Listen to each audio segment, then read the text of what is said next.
De hoje eu quero compartilhar algo que eu aprendi enquanto eu lia Salmos. Em janeiro eu fiz aquele plano de leitura de ler todos os Salmos em 30 dias, ou seja, 5 Salmos por dia. E uma coisa que eu observei em boa parte dos Salmos de Davi é que todos os Salmos que ele tá angustiado, tá revoltado com alguma coisa, tá ali passando por algum momento complicado, primeiro, ele desabafa com Deus, ele é completamente sincero com tudo que tá acontecendo com ele, ou seja, ele clama a Deus e depois ele agradece como se Deus já tivesse atendido as orações dele. Tem vários salmos que ele faz isso, mas eu peguei o 28 para trazer aqui como exemplo. No começo do Salmos 28, ele diz assim: A ti eu clamo, Senhor, minha rocha. Não fiques indiferente para comigo. Se permaneceres calado, serei como os que descem a cova. Ouve as minhas súplicas quando clamo a ti por socorro, quando erga as mãos para o teu lugar santíssimo. Enfim, aí ele continua e agora eu vou pular para o final, que é a parte que interessa aqui nesse contexto. Ele finaliza assim: Bendito seja o Senhor, pois ouviu as minhas súplicas. O Senhor é a minha força e o meu escudo. Nele o meu coração confia e dele recebo ajuda. Meu coração exulta de alegria e com o meu cântico lhe darei graças. O Senhor é a força do seu povo, a fortaleza que salva o seu ungido. Salva o teu povo e abençoa a tua herança.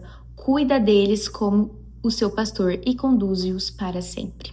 Eu até coloquei uma observação aqui que eu escrevi na minha Bíblia e tá escrito assim: uma coisa que eu percebi nos Salmos de Davi, nos momentos de angústia e nos quais o Senhor fica em silêncio para as orações dele, é que primeiro Davi desabafa a respeito do que sente e do motivo do seu clamor, e depois ele agradece como se Deus já tivesse respondido e o glorifica. Ou seja, ele começa os Salmos literalmente dizendo: não fiques indiferente para comigo, ouve as minhas súplicas quando clamo por socorro. E finaliza dizendo: bendito seja o Senhor, pois ouviu as minhas súplicas. E agora, trazendo um pouco mais para nossa vida, quantas vezes nós já ficamos receosos de assumir nas nossas orações aquilo que a gente estava sentindo?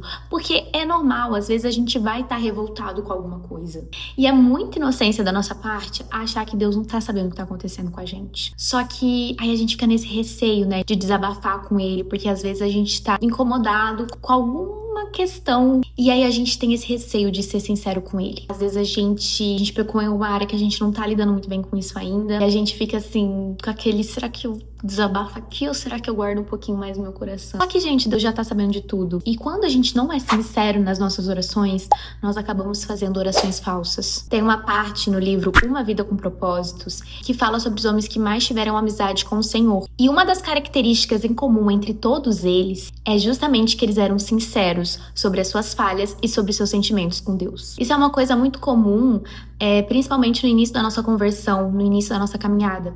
E é justamente com você agora, neste momento, que eu quero me comunicar. Quando a gente tá começando a caminhada com Deus, e eu sei disso porque eu passei por isso, eu ainda estou passando por isso, nós ficamos um pouco receosos de assumir o que nós estamos sentindo, porque muitas vezes a gente vai estar orando e Deus vai permanecer em silêncio, e às vezes vai ser complicado entender o que ele tá fazendo. Só que uma coisa que eu quero te dizer é: seja sincero com o que você está sentindo. Não pense que Deus vai se ofender com o que você tá falando. Ele vai se ofender mais se você permanecer em silêncio e ficar fazendo orações falsas pra ele, porque ele sabe o que tá passando dentro de você. E ele vai ter paciência, ele vai entender que você tá no início dessa caminhada. Ele vai entender que você tá aprendendo também. Eu falo muito isso por conta da minha jornada. Deus foi paciente comigo. Deus ainda é paciente comigo, porque eu estou aprendendo e ele sabe que você está aprendendo. E tudo pra você é novo. E esse é um dos motivos pelo qual eu tô aqui, sabe? Pra também me comunicar com essas pessoas que estão começando na sua conversão. Porque por ter acabado de passar por isso,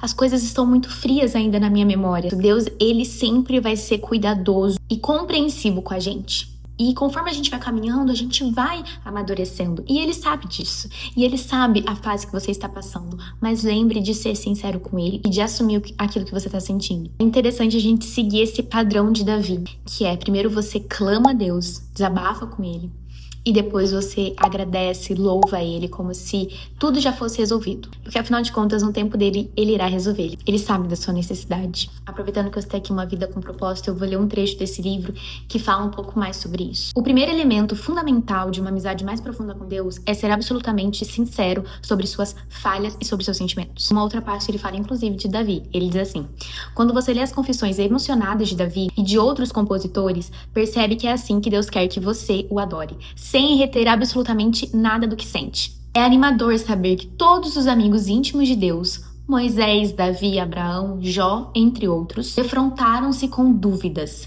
E, em vez de mascarar seus receios com frases feitas, eles os expressaram sincera, aberta e publicamente. Exprimir as dúvidas pode ser o primeiro passo em direção ao nível seguinte de intimidade com Deus. Seja sincero sobre tudo aquilo que você ainda não compreende. Vai ter muitos momentos durante a sua caminhada que você vai ter dúvidas, e são muitas dúvidas mesmo. Dúvidas, receios, questionamentos, inseguranças. Independente do que você sentir, comunique isso com Deus. Recorra a Ele. Um erro que eu cometi era recorrer a pessoas. Eu tinha dúvidas, eu recorria a pessoas. Dependendo da pessoa que você recorra, vai ter um bom resultado. Mas às vezes você vai recorrer às pessoas erradas, que só vão te afastar dos caminhos de Deus. Então, a melhor escolha é realmente recorrer a Deus no seu secreto. E, enfim, uma coisa que eu tinha muita dúvida era como que Deus conversa com a gente. Eu posso até trazer um vídeo sobre isso, se for do interesse de vocês, porque eu entrevistava todo mundo que eu pudesse, eu pesquisava todo o possível de formas como Deus conversava com você, e eu não estava percebendo que Deus já estava se comunicando comigo há muito tempo. Eu só não tinha mesmo essa percepção. Eu também posso trazer um vídeo mais, falando um pouco mais sobre isso, com o meu jeitinho, porque você pode também jogar no YouTube, vai ter várias meninas explicando isso, mas às vezes o jeito como eu vou trazer aqui, você consiga compreender melhor, sabe? Porque eu literalmente acabei de passar por isso. Todas essas dúvidas que vocês possam estar tendo nesse sentido foram dúvidas minhas recentemente e que Deus já me curou e já me trouxe essa experiência, esse aprendizado. Para finalizar esse vídeo, uma outra coisa que eu aprendi também lendo os Salmos de Davi é que mesmo diante do silêncio de Deus, ele continuava louvando e glorificando a Deus. Às vezes a gente passa por um perrenguinho minúsculo na nossa vida e a gente já tá tipo assim, desanimado para louvar Deus naquele dia. Mas Davi, ele nos mostra que independente da nossa circunstância, independente de como tá a nossa vida, nós não podemos deixar de glorificar e louvar a Deus. Então é isso, o vídeo de hoje é esse. Eu espero que você tenha gostado. Se te ajudou de alguma forma, deixa sua curtida, se inscreva no canal, envie para aquele amigo seu que precisa ouvir isso. E é isso, gente. Beijo, que Deus continue te abençoando e até o próximo vídeo.